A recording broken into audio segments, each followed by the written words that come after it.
All right, 11 minutes in front of the hour. Alex Wilkes from America Rising PAC is on the phone line with us. Good morning, Alex. I hope you are well. Good morning. I am. Thank you so much for having me. I know a lot going on, of course, as always. It seems like every day when we follow the news, it's a 24/7 cycle that never ends. And even though a lot of the networks continue to just regurgitate the same news headlines and talking points from the previous show, there's a lot going on. And this morning, we want to talk, of course, about an upcoming election in the walls of Congress related to the speakership, the number 3 in our federal government. And it's going to be, it looks like, none other than the great Nancy Pelosi. After all of the talk throughout the course of the last 3 weeks of how diverse and how different the Democrat Party looks now with the newly elected officials getting ready to take over their jobs in Congress, well, it's the same as it ever was. The same boss is going to be in as the old boss, and Nancy Pelosi. What's your take on all this?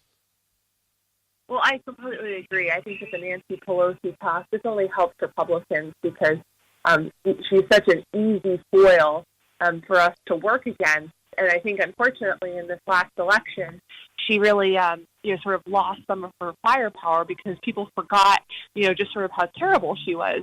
2018 is a long way away from you got to pass the bill before you can read it. So I think that, she's going to prove to be, again, someone who's going to, sort of make our jobs easier. But I think, you bring up a great point about the diversity, sort of a narrative coming from the media that there's been all of these celebratory profile pieces and excitement coming from them. But then they're sort of electing the same leadership all over again. And, this was the time for them to really make a stand and do something different. And I say that because they're 2 years away from the next presidential cycle. And additionally, for the people who made the argument for Nancy Pelosi, they cited her leadership, if you could call it that, on passing Obamacare and a few other sort of points from the Obama administration. She was able to do that when she had a Democratic president. The fact that the Democrats will only have the House is pretty much going to stymie a lot of their efforts. And so that was the time, in my opinion, to sort of elect a more symbolic leader rather than a workhorse.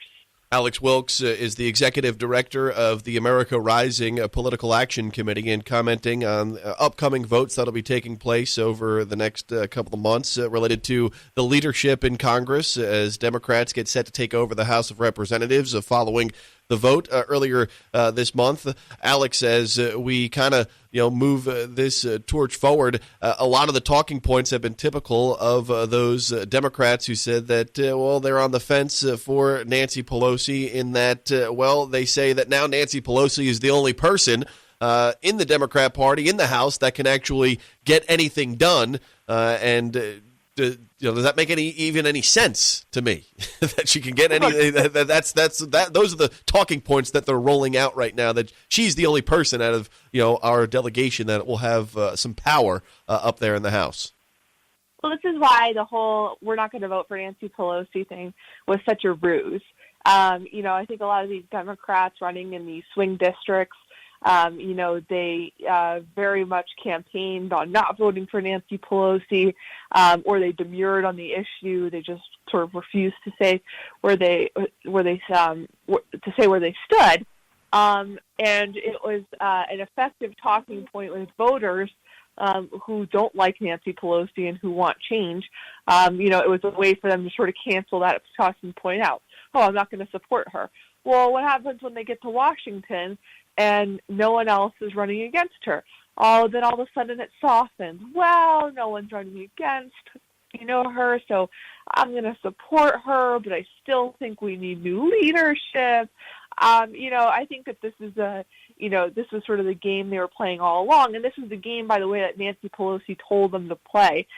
She said early on in the campaign that these congressmen should do what they have to do, quote, say what they have to say to get elected, because she knew once they got to Washington that she could effectively sort of control their votes. Makes you feel so warm and fuzzy inside when you hear actual leaders of our country talk about, well, just say what you have to say, get voted in, and then we'll just do what we have to do once we're back insulated in that swamp in Washington, D.C. Exactly. Alex, before I let you go, I know you're short on time, but what does this do for the dynamic of the Democrat Party? Again, going back to the diversity, the number of women that have been elected, it kind of relates to what the Republican Party saw back in 2010, I guess, with the rise of the Tea Party.